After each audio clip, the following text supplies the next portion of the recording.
গল্পের শুরুতেই দেখা যায় যে কয়েকজন সায়েন্টিস্ট মঙ্গল গ্রহে গিয়ে সেখানকার মাটির স্যাম্পেল নিচ্ছিল, কারণ তারা ওই মাটি পৃথিবীতে নিয়ে এসে গবেষণা করবে। ঠিক তখনই তাদের এমার্জেন্সি অ্যালার্টের মাধ্যমে খবর পাঠানো হয় যে সেখানে এক ভয়ানক ঝড় আসার সম্ভাবনা রয়েছে। তাই কোনো দেরি না করে এখনই তাদের স্পেসশিপে ফিরে যেতে হবে। তাই সব সায়েন্টিস্টরাই একে একে স্পেসশিপে ফিরে আসে, কিন্তু একজন সায়েন্টিস্ট স্পেসশিপে ফিরতে পারে না। সে মাঝপথে ঝড়ের কবলে পড়ে কোথাও হারিয়ে যায়। ওদিকে স্পেসশিপে ফিরে আসা সায়েন্টিস্টরা তার সঙ্গে অনেক চেষ্টা করেও যোগাযোগ করতে পারে না, তাই তারা তাকে আর খুঁজে পায় না। তারা ভাবে তাদের ওই সঙ্গী, যার নাম মার্ক, সে হয়তো মারা গেছে। তাই তারা সেখান থেকে ফিরে আসার জন্য পৃথিবীর উদ্দেশ্যে রওনা দেয়। কিন্তু এর পরের দৃশ্যে দেখা যায় যে মার্ক এখনও বেঁচে রয়েছে এবং ঝড়ের সময় তার শরীরে প্রচণ্ড ধারালো কিছু ঢুকে গেছিল, যেটা সে অনেক কষ্টে বের করে। তারপর হাঁটতে হাঁটতে পাশের একটি শেল্টারে পৌঁছায়, যেটা তারা সব সায়েন্টিস্টরা মিলে তৈরি করেছিল। এর মধ্যে আর্টিফিশিয়ালভাবে পৃথিবীর মতো মধ্যাকর্ষণ শক্তি ও আবহাওয়া তৈরি করা ছিল। শেল্টারের ভেতরে ঢোকার পর সে অনেক দুশ্চিন্তায় পড়ে, কারণ সে জানতো যে এর পরের প্রজেক্টে 4 বছর পরে আবার মঙ্গল গ্রহে লোক পাঠানো হবে। আর এই 4 বছর সে কি করে বেঁচে থাকবে, কারণ এই শেল্টারের মধ্যে যে পরিমাণ খাবার রয়েছে তাতে সে কোনোভাবেই 4 বছর বেঁচে থাকতে পারবে না। তাই এখন যেভাবেই হোক তাকে নিজের জন্য খাবার অ্যারেঞ্জ করতেই হবে। এরপর সে শেল্টারে রাখা খাবার দাবারের মধ্যে থেকে কিছু কাঁচা আলু হাতে নেয় এবং সিদ্ধান্ত নেয় যে সে এখানে আলু চাষ করবে।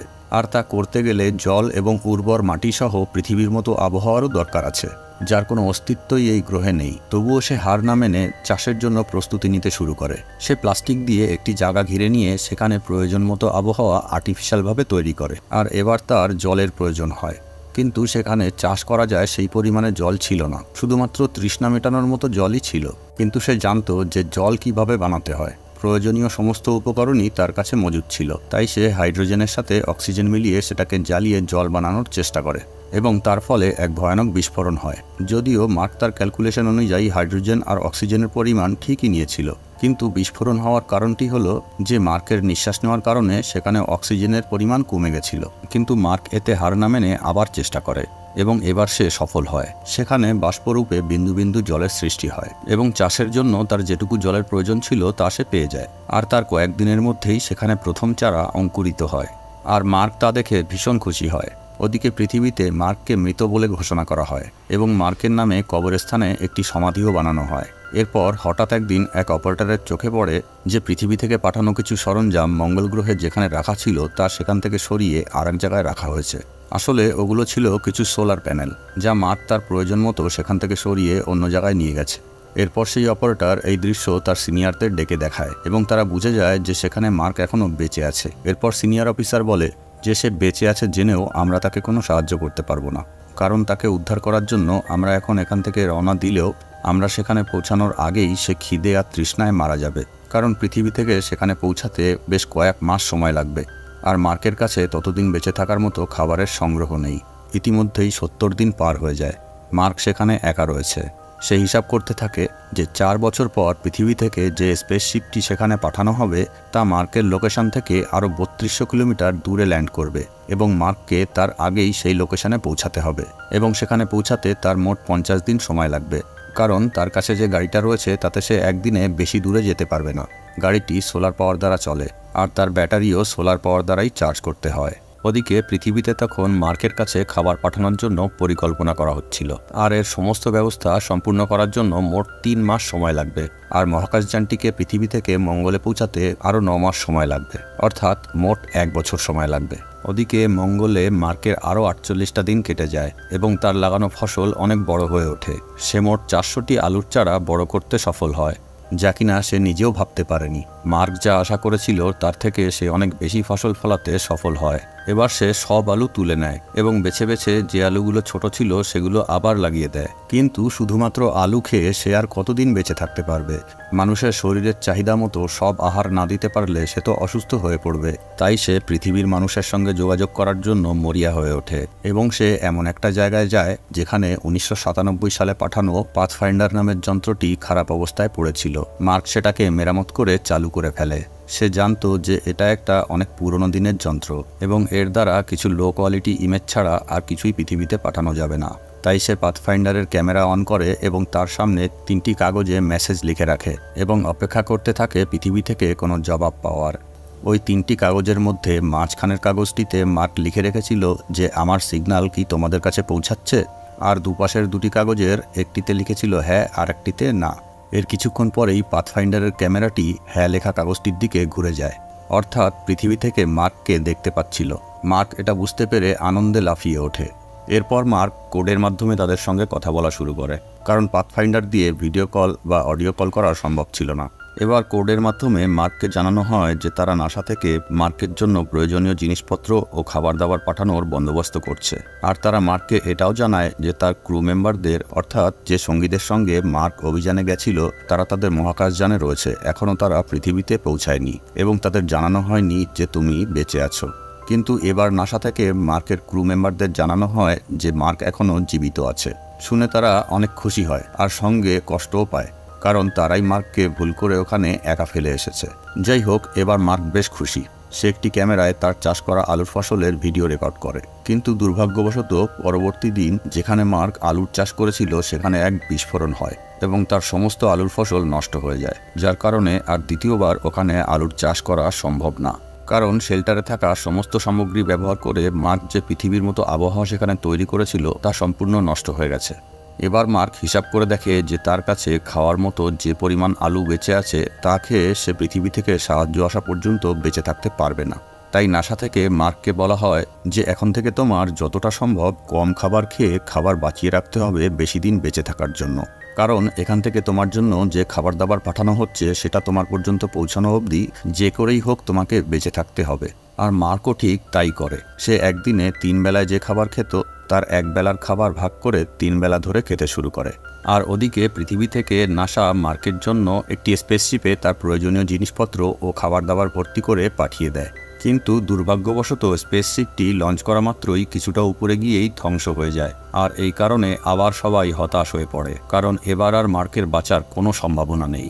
আর এই খবর মার্ক জানতে পেরে সে প্রচণ্ড ভেঙে পড়ে এবং সে তার বাবা আর মাকে দেওয়ার জন্য নাসাকে একটি মেসেজ পাঠায়। সেখানে লেখা থাকে যে মার্কের মৃত্যুর জন্য তারা যেন কষ্ট না পায়, কারণ তাদের ছেলে তার কাজকে খুব ভালোবাসে এবং সে তার কাজে অনেক দক্ষ। আর সে যদি মারাও যায় তবে তার মৃত্যুর পেছনে এক মহান উদ্দেশ্য থাকবে যা তার জীবনের থেকেও অনেক বেশি মূল্যবান। তাই সে এরকম পরিস্থিতিতেও ভয় না পেয়ে লড়াই করে যাচ্ছে।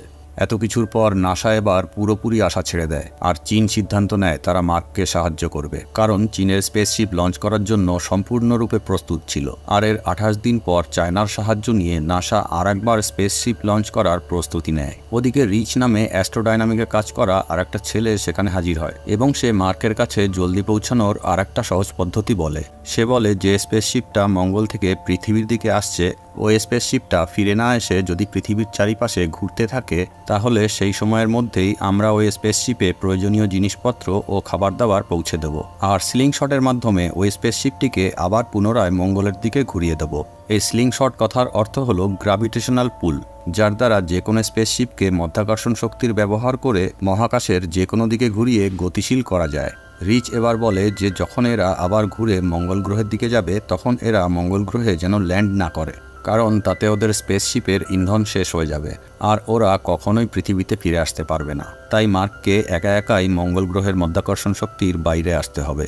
অ্যামিবি নামে একটি মহাকাশযান যা কিনা আগে থেকেই মঙ্গল গ্রহে রাখা রয়েছে, সেটা নিয়েই মার্ককে মঙ্গল গ্রহের মধ্যাকর্ষণ শক্তির বাইরে বেরোতে হবে। আর তখনই আমাদের পাঠানো স্পেসশিপ থেকে মার্ককে টেনে নেওয়া হবে। কিন্তু এটা শুনে যত সহজ মনে হচ্ছে বাস্তবে তত সহজ নয়। রিচ নামে এই ছেলেটির প্রস্তাবে নাসার কর্মকর্তারা রাজি হয় না। তারা বলে একজনকে বাঁচানোর জন্য আমরা আরও 5 জনের জীবনের ঝুঁকি নিতে পারবো না, কিন্তু যদি এটা করা হয় তাহলে তারা সঠিক সময়ের মধ্যেই মার্কের কাছে পৌঁছে যাবে। তবে এর কারণে যে স্পেসশিপটি পৃথিবীর মধ্যাকর্ষণ শক্তির দিকে প্রায় পৌঁছে গেছে তাদের মিশন আরও 533 দিন বেড়ে যাবে। এত কথার পর অবশেষে নাসা সিদ্ধান্ত নেয় যে তারা এটা করবে না, কারণ তারা শুধুমাত্র মার্কের জীবন বাঁচানোর জন্য তাদের 5 জন অ্যাস্ট্রোনটের জীবনের ঝুঁকি নিতে রাজি নয়। ওদিকে মার্ক তার কাজে লেগে যায়।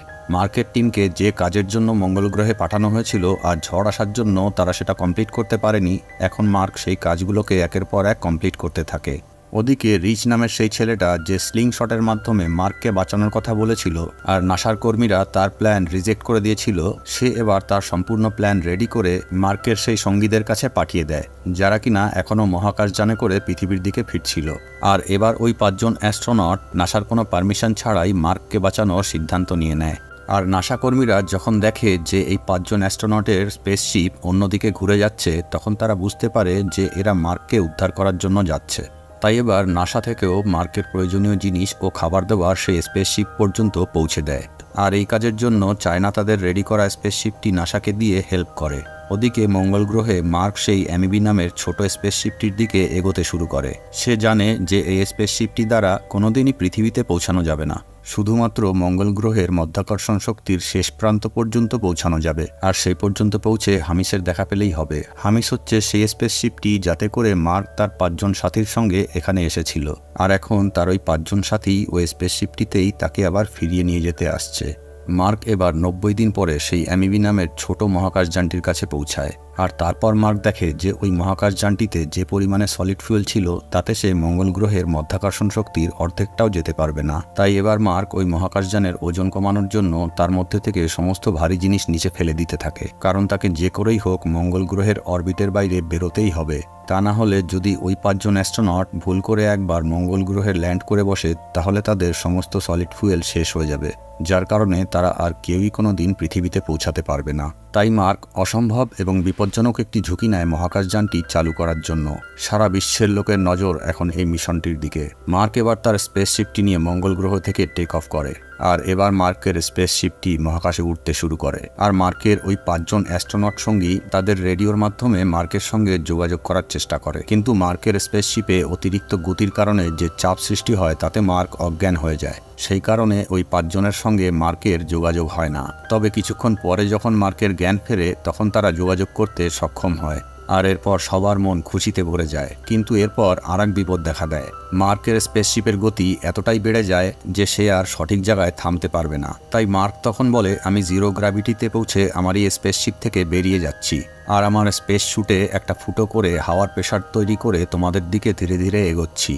কিন্তু মার্কের ওই 5 জন সঙ্গী তাকে এই কাজ করতে নিষেধ করে, কারণ তাদের স্পেসশিপটিও প্রচণ্ড গতিতে রয়েছে। তাই তারা একটি বম ব্লাস্ট করে তাদের স্পেসশিপের একটা অংশ উড়িয়ে দেয় এবং তার ফলে ওদের স্পেসশিপটির গতি কমে যায়। আর এবার তারা সচক্ষে দেখতে পায় যে মার্ক তাদের দিকে একটু একটু করে ভেসে এগিয়ে আসছে।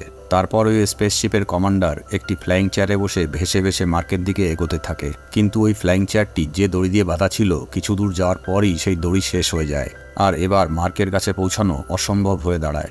কিন্তু মার্ক ঠিক সেই কাজটিই করে যা সে একটু আগে বলেছিল।